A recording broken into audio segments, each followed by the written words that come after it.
The issue of waterboarding returned to Capitol Hill today as a House Judiciary Subcommittee heard testimony about the controversial interrogation technique. If there was ever a time for harsh tactics, it should be when we are using them to defend against attacks by bloodthirsty terrorists who are trying to kill and maim thousands of innocent Americans. If these techniques beyond the Army Field Manual are not necessary and they're ineffective, why does anybody want to do this? The committee heard from witnesses including Malcolm Nance, a counterterrorism intelligence specialist who has experienced waterboarding and has also performed it on American soldiers undergoing training. Waterboarding is a terrifying, painful, and humiliating tool that leaves no physical scars and which can be repeatedly used as an intimidation tool. Waterboarding has the ability to make the subject answer any question with a truth, a half-truth, or outright lie in order to stop the procedure. Contrary to popular opinion, it is not a simulation of drowning, it is drowning. So Colonel Couch's chair remains empty today. Missing from the hearing was anyone who advocated the use of waterboarding. The witness representing the Defense Department, Marine Corps Lieutenant Colonel Stuart Couch, was ordered not to testify. He's a sitting judge in pending terror cases. But some committee Republicans maintained that in a few cases, the technique saved lives. Khalid Sheikh Mohammed, I used the example, when the interrogators used severe interrogation, he began to reveal information after being quiet for months that helped authorities, and I just repeat myself, arrest at least 6 major terrorists. It's been reported that the CIA has used waterboarding in carrying out the Bush administration's war on terror. Khalid Sheikh Mohammed, the lead planner of the September 11th attacks, was allegedly subjected to it. Waterboarding dates back to the Spanish Inquisition. The subject of interrogation is laid down at an angle, so the head is below the feet. A cloth is applied tightly to the face, and water is poured over the mouth and into the nose, causing the lungs to slowly fill with water. The technique is now banned by international conventions against torture and by the U.S. military as well.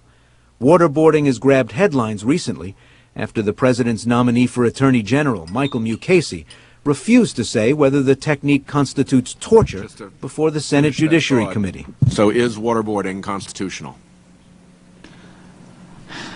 I don't know what's involved in the technique. If waterboarding is torture, torture is not constitutional. If it's torture, that's a massive hedge. I mean, it either is or it isn't. Do you have His testimony also sparked a waterboarding reenactment.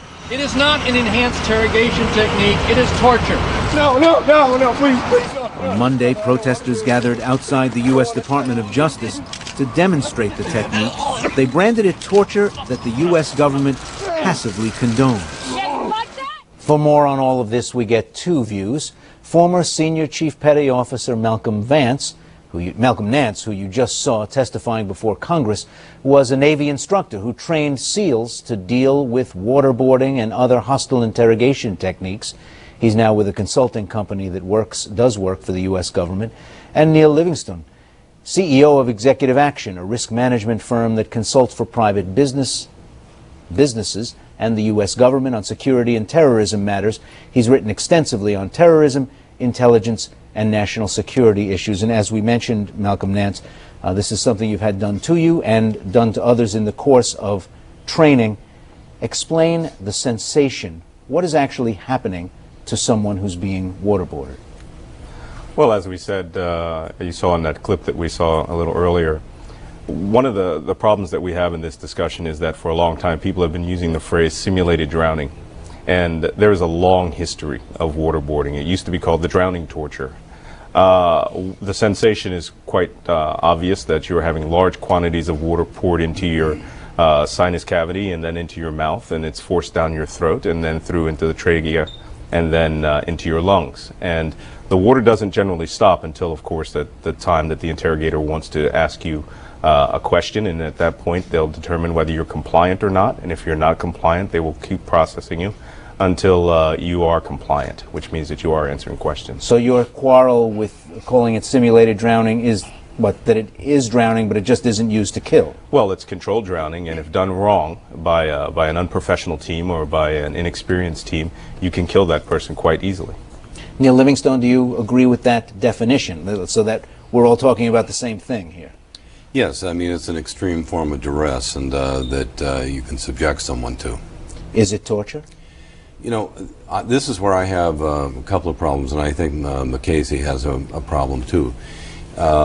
If we start trying to define too precisely what torture is, and we shouldn't be doing a lot of things that we're doing now, let me preface that. We have sent out people to carry out extreme forms of duress in the war on terrorism. If we suddenly say this is now torture, we suddenly are going to say perhaps those people did something illegal who were serving their country well and go out and put them on trial today. I don't think that's productive. I think the other issue is we have other forms of duress and that some people disagree with and they define as torture and others don't. Deprivation techniques, things of that nature. And that gets a very slippery slope when we're trying to do too many things. I think the president ought to have a full toolkit and he or she do whatever they need to do if we have a ticking time clock in a really serious situation. And I think our problem in the past has been that no one has taken responsibility for this. Is that sufficient reason on its own not to define torture, that it may put some people who have done some things into legal jeopardy? I think we ought to address that issue before we start defining this, because we have been doing some things, and I think that was what was on the mind of the Attorney General designate when he didn't answer that question. I think the other thing is we had the same debate, if you will, and I think you and I had it many years ago in terms of what was then called assassination. It ultimately became selective targeting, and we called it something else, and it became we could do it for command and control reasons and so on. If we start splitting hairs and we try to make everything fit a neat legal definition, I think we run into problems, and we may put ourselves at risk when we really have a serious situation. Again, the issue is going to be who do we allow to do this, under what basis, or to make certain decisions in this regard. I think the president should do it directly, and then maybe authorize the Secretary of Defense, maybe the Director of CIA alone, and they have to take responsibility. If they think the country's in jeopardy and they need to do something extraordinary, they're going to have to stand up and be accountable for it. Do you have any of the same difficulties that Neil Livingstone has in calling this torture? Well, I don't have the same difficulty. I believe that torture is torture, and when you get right down to the technique, we're splitting hairs over whether waterboarding is torture, when in fact it has been outlawed. War crimes trials had been carried out during World War II for people who actually conducted waterboarding. It is illegal by definition of the U.S. Code and under the international statutes that we carry out military operations as well. However, if we're going to focus on the question of waterboarding, I personally don't feel that that's the big issue of the day. The big issue of the day is the question that, are we as Americans ready to create a gray area that is permanent and within policy, which will allow Americans to carry out torture under the euphemism of enhanced interrogation techniques? And are we ready to actually write that into the moral fiber of this country? Well, the Geneva Conventions isn't ambivalent about this. No. It specifically forbids using the exceptional circumstances argument as a justification for torture, or, as has been done in the field with various techniques, using the justification of orders from a superior officer or a government.